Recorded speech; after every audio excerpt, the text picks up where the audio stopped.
শুধুমাত্র একটি আলু আর আটা দিয়ে যে এত সুন্দর মুচমুচে লেয়ার কচুরি বানানো যায় সেটা না দেখলে বুঝতেই পারবেন না। আসসালামু আলাইকুম বন্ধুরা, মুচমুচে খাস্তা এই আটা দিয়ে তৈরি এই লেয়ার কচুরি খেতে কিন্তু দারুণ হয়। আর এই অনেকগুলো লেয়ারযুক্ত কচুরিগুলো দেখে কঠিন মনে হলেও একদমই না। সম্পূর্ণ ভিডিওটি দেখলে আপনারা বুঝতে পারবেন এটা বানানো কতটা সহজ। আর এই বর্ষার সন্ধ্যায় চায়ের আড্ডায় কিন্তু আপনারা ঝটপট বানিয়েও খেতে পারবেন। তো সবার প্রথমে আমি এখানে আটা নিয়ে নিচ্ছি। আর আজকের কচুরি আমি আটা দিয়েই তৈরি করব, আপনারা চাইলে ময়দা দিয়ে করে নিতে পারেন। এবার এই আটার মধ্যে সামান্য পরিমাণ আজওয়াইন হাতে একটু ঘষে নিয়ে দিয়ে দিয়েছি আর অল্প একটু লবণ দিয়েছি। এবার ময়ানের জন্য 2 চামচ মতো সয়াবিন তেল দিয়ে দিচ্ছি। এবার এই সম্পূর্ণ উপকরণগুলোকে হাত দিয়ে একটু সময় নিয়ে খুব ভালোভাবে মিশিয়ে নিতে হবে।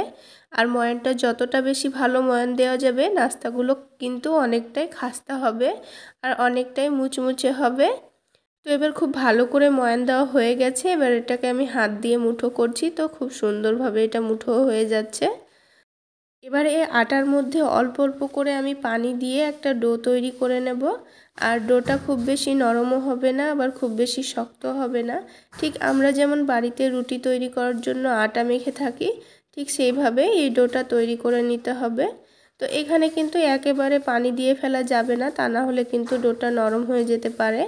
তাই অল্প অল্প করে পানি দিয়ে ডোটা তৈরি করে নিতে হবে। তো ডোটা তৈরি করা হয়ে গেছে, এটাকে আমি কিছুক্ষণ মুথে নেব এইভাবে। আর মুথে নেওয়া হয়ে গেলে এটাকে কিছুক্ষণের জন্য আমি রেস্টে রেখে দেব। আর রেস্টে রেখে দিলে কিন্তু এই ডোটা অনেকটাই সফট হয়ে যাবে। তো এইভাবে কিছুক্ষণ মুথে নেওয়ার পর আমি এটাকে 10 মিনিটের জন্য রেস্টে রেখে দিচ্ছি। এবার এই কচুরিগুলো তৈরি করার জন্য এখানে একটা বড় সাইজের আলু আগে থেকে সেদ্ধ করে নিয়েছি। এবার এটাকে হাত দিয়ে খুব ভালো করে ম্যাশ করে নিচ্ছি। তো আমি এখানে 1 কাপ আটার জন্য একটাই আলু নিয়েছি। আপনারা যদি বেশি করে বানাতে চান সেক্ষেত্রে পরিমাণটা বাড়িয়ে নেবেন। তো খুব ভালো করে এটা ম্যাশ করা হয়ে গেছে। এবার আমি একটা প্যানের মধ্যে দিয়ে দেব কিছু মশলা। আর তার জন্যই প্রথমে অল্প একটু তেল দিয়ে দিচ্ছি। আর তারপর এর মধ্যে ফোড়নের জন্য একটু গোটা 5 ফোড়ন দিয়ে দেব।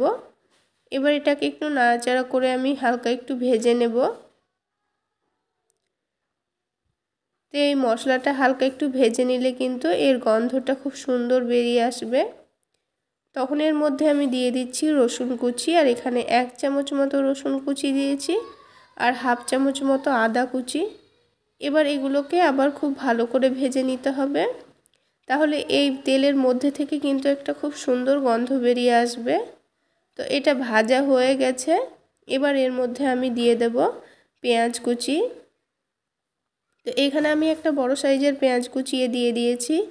আর ঝালের জন্য অল্প করে একটু কাঁচামরিচ কুচি দিয়ে দিয়েছি। আপনারা আপনাদের পরিমাণ অনুযায়ী কাঁচামরিচটা দিয়ে দেবেন। ঝাল যে যেমন খাবেন সেই রকমভাবে কাঁচামরিচটা দিয়ে দেবেন। তো কিছুক্ষণ এইভাবে নাড়াচাড়া করে পেঁয়াজটা আমি হালকা লাল করে ভেজে নেব।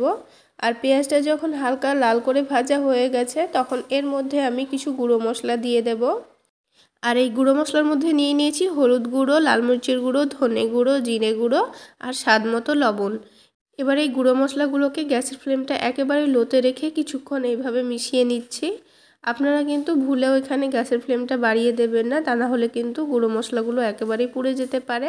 তখন কিন্তু কচুরির মধ্যে আলুর পুরটা একেবারেই খেতে ভালো লাগবে না।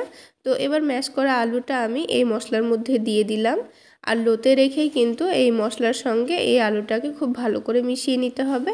আর মিশিয়ে নেওয়া হয়ে গেলে কিন্তু আমাদের এই পুরটা রেডি হয়ে যাবে। তো খুব ভালো করে এইভাবে করে মিশিয়ে নিচ্ছি। মিশিয়ে নেওয়া হয়ে গেলে সবশেষে আমি এর মধ্যে দিয়ে দেব চাট মশলা। এতে করে কিন্তু এই পুরের স্বাদটা আরও অনেকটাই বেড়ে যাবে আর খেতে অনেকটাই টেস্টি লাগবে। তো সব কিছুকে আবারও খুব ভালো করে মিশিয়ে নিচ্ছি। এবার এটা মিশিয়ে নেওয়া হয়ে গেলে আমি এটাকে ঠান্ডা করার জন্য এক সাইডে রেখে দেব। তো এবার আপনারা দেখে নিশ্চয়ই বুঝতে পারছেন এটা খুব সুন্দরভাবে মেশানো হয়ে গেছে। এবার আমি কচুরিগুলো তৈরি করে নেব। আর আলুর পুরটা তৈরি করা পর্যন্তই কিন্তু এটা রেস্টে ছিল। তারপরে এই আটাটাকে আবারও খুব ভালো করে মুথে সফট করে নিয়েছি। আর এখানে লেচি কেটে নিয়েছি, আমি 4টা মতো লেচি কেটেছি। আর এই 4টা থেকে কিন্তু 8টা কচুরি তৈরি হয়ে যাবে। তো একটা রুটি খুব ভালো করে আমি পাতলা করে বড় করে বেলে নেব। সেই জন্য ওপর থেকে একটু শুকনো আটা ছিটিয়ে দিয়ে বড় করে একটা রুটি বেলে নিয়েছি। আর পাতলা করে রুটিটা বেলে নিতে হবে। দেখুন কতটা পাতলা করেছি। পাতলা করে রুটিটা বেললে কিন্তু লেয়ারগুলো অনেকটা পাতলা হবে।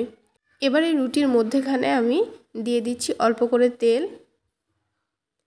এবার এই তেলটা এভাবে খুব ভালো করে মাখিয়ে নিতে হবে। আর পুরো রুটির মধ্যেই কিন্তু তেলটা খুব ভালো করেই মাখিয়ে নিতে হবে। তো তেলটা খুব ভালো করে মাখিয়ে নেওয়া হয়ে গেছে। এবার একটা চালনির মধ্যে আমি অল্প করে কর্নফ্লাওয়ার নিব। আর কর্নফ্লাওয়ারটাকে এইভাবে খুব ভালো করে এই রুটির মধ্যেখানে ছড়িয়ে দিতে হবে। এইভাবে আপনাদের হাতের কাছে যদি কর্নফ্লাওয়ার না থাকে সেক্ষেত্রে কিন্তু শুকনো আটা বা ময়দা এভাবে ছিটিয়ে দিবেন, তাতেও কিন্তু হবে। তো এবার আমি ভাঁজ দিয়ে নেব।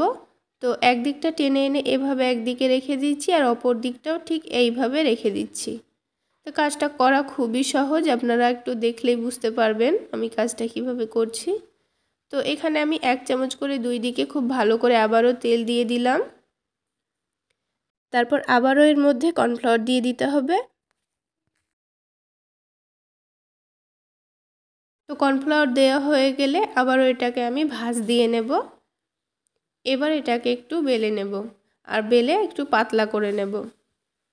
তো এটা বেললে পরে একটু বড় হয়ে যাবে, তাই এটাকে একটু বেলে পাতলা করে নিচ্ছি। তো এটা বেলে পাতলা করা হয়ে গেছে। এবার আমি এর মধ্যে আবারও তেল দিয়ে দিচ্ছি আর তেল খুব ভালো করে লাগিয়ে দিয়ে ঠিক একই রকমভাবে আবারও কর্নফ্লাওয়ার ছিটিয়ে দেব।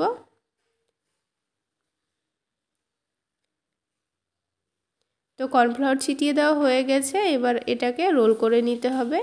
তাই রোলটা এভাবে একদিক থেকে ধরে ঘুরিয়ে ঘুরিয়ে খুব সুন্দরভাবে রোলটা করে নিচ্ছি। তো বন্ধুরা, আজকের এই রেসিপি ভালো লাগলে অবশ্যই একটা লাইক শেয়ার করে দেবেন। সেই সাথে আমার চ্যানেলে নতুন হয়ে থাকলে চ্যানেলটি সাবস্ক্রাইব করে আমার পাশেই থাকবেন আশা করছি। এবার আমি রোল করে নিয়ে একটু বাকি জায়গা রেখে দিয়েছি আর এখানে অল্প করে পানি লাগিয়ে দিয়েছি, কারণ এটা খুব ভালোভাবে সেট হয়ে যাবে। পানি লাগিয়ে দিলে ভাজার সময় কিন্তু খুলবে না, তাই অল্প করে একটু পানি লাগিয়ে দিয়ে এভাবে এটাকে ঘুরিয়ে ঘুরিয়ে সেট করে নিতে হবে। এবার একটা ছুরি দিয়ে আমি মাঝ বরাবর হালকা হাতে কেটে নিচ্ছি। এখানে কিন্তু খুব বেশি চাপ দিয়ে কাটা যাবে না, তা না হলে কিন্তু লেয়ারগুলো নষ্ট হয়ে যাবে। তো হালকা হাতে আমি এটাকে কেটে নিচ্ছি। তো এবার এখানে এভাবে করে হালকা করে আমি চাপ দেব। তারপর এটাকে আমি হাত দিয়ে একটু ঘুরিয়ে ঘুরিয়ে বাটির আকারে শেপ দিয়ে নেব। আর এভাবে করে চারিদিকটা একটু চাপ দিয়ে বাটির আকারে শেপ দিয়ে নিয়ে আলুর পুরটা এর মধ্যে দিয়ে দেব। তো দেখুন মধ্যেখানকে কিন্তু খুব বেশি আমি পাতলা করব না, চারিদিকটাকে হাত দিয়ে এভাবে চেপে চেপে পাতলা করে বড় করে নিচ্ছি, যাতে এর মধ্যে আলুর পুরটা ভরে নেওয়া হয়। আর এইভাবে কাজটা করলে দেখুন এই লেয়ারগুলো কিন্তু খুব সুন্দরভাবে বোঝা যাচ্ছে। তো এটা কিন্তু বাটির আকার খুব ভালোভাবে আমি দিয়ে নিয়েছি। এবার এর মধ্যে আমি 1 চামচ আলুর পুর দিয়ে দেব। তো দেখুন 1 চামচ আলুর পুরটা দিয়ে নিয়েছি আর আলুর পুরটা দিয়ে এভাবে চামচ দিয়ে এটাকে খুব ভালো করে চেপে দিয়েছি। তো এবার কিভাবে আমি মুখটা বন্ধ করছি দেখুন, ঠিক এইভাবে করে মুখটা বন্ধ করে নিচ্ছি। আপনারা আপনাদের সুবিধা মতো এইভাবে মুখটা বন্ধ করে নেবেন। তো এইখানে কিন্তু মুখটা খুব ভালো করে বন্ধ করা হয়ে গেছে। আর পুরটা একটু অতিরিক্ত বেশি হয়ে গেছে, আপনারা চাইলে পুরটা একটু কমিয়ে নেবেন, তাহলে মুখটা বন্ধ করতে কিন্তু এখানে কোনো অসুবিধা হবে না। তো সবশেষের অংশটাকে আমি একটু কেটে বাদ দিয়ে দিয়েছি। এবার হাত দিয়ে এটাকে খুব ভালো করে ঘুরিয়ে নেব। এই তো দেখুন লেয়ারগুলো কিন্তু খুব সুন্দর বোঝা যাচ্ছে, আমি কাছ থেকে দেখিয়ে দিচ্ছি। আর দেখতে কতটা সুন্দর হয়েছে। ঠিক একই রকমভাবে কিন্তু আমি সবগুলো বানিয়ে নিয়েছি আর দেখুন দেখতে কতটা সুন্দর হয়েছে। এবার এগুলোকে হালকা গরম তেলের মধ্যে দিয়ে দিচ্ছি। আর এই কচুরিগুলো কিন্তু লো আঁচে একটু সময় নিয়ে ভেজে নিতে হবে, তাহলে এই কচুরিগুলো অনেকটাই খাস্তা আর মুচমুচে হবে, খেতে অনেকটাই টেস্টি হবে। তো দেখুন লেয়ারগুলো কি সুন্দর খুলে খুলে এসেছে, সমস্ত লেয়ারগুলোই কিন্তু খুব সুন্দর বোঝা যাচ্ছে। তো এই কচুরিগুলোকে কিন্তু তেলের মধ্যে এভাবে বারবার উল্টে পাল্টে ভেজে নিতে হবে, তাহলে লেয়ারের ভেতর পর্যন্ত খুব ভালোভাবে ভাজা হবে, ভেতরটা কাঁচা মনে হবে না। তো আমি বারবার উল্টে পাল্টে এগুলোকে ভেজে নিয়েছি আর দেখুন কালারটা কি সুন্দর এসছে। এবার তেলটা ঝরিয়ে নিয়ে আমি তুলে নেব। আর সমস্ত লেয়ারগুলো কি সুন্দর বোঝা যাচ্ছে। এবার এই কচুরিগুলোর আওয়াজ শুনলে আপনারা বুঝতে পারবেন এটা কতটা মুচমুচে হয়েছে। তো সবগুলো কচুরি কিন্তু আমি তুলে নিয়েছি আর একটা আপনাদের কাছ থেকে দেখিয়ে দিচ্ছি দেখুন। এবার এই কচুরিগুলোকে আপনারা টমেটো সসের সঙ্গে পরিবেশন করে নিতে পারেন। এবার আমি একটা কচুরি আপনাদের ভেঙে দেখিয়ে দিচ্ছি, আওয়াজ শুনলে নিশ্চয়ই বুঝতে পারবেন এটা কতটা মুচমুচে আর খাস্তা হয়েছে। তাহলে বন্ধুরা আজকের এই কচুরি কেমন লাগলো অবশ্যই কমেন্ট সেকশানে জানাতে ভুলবেন না। তাহলে আজকে এই পর্যন্তই, সকলে অনেক বেশি ভালো থাকবেন, সুস্থ থাকবেন।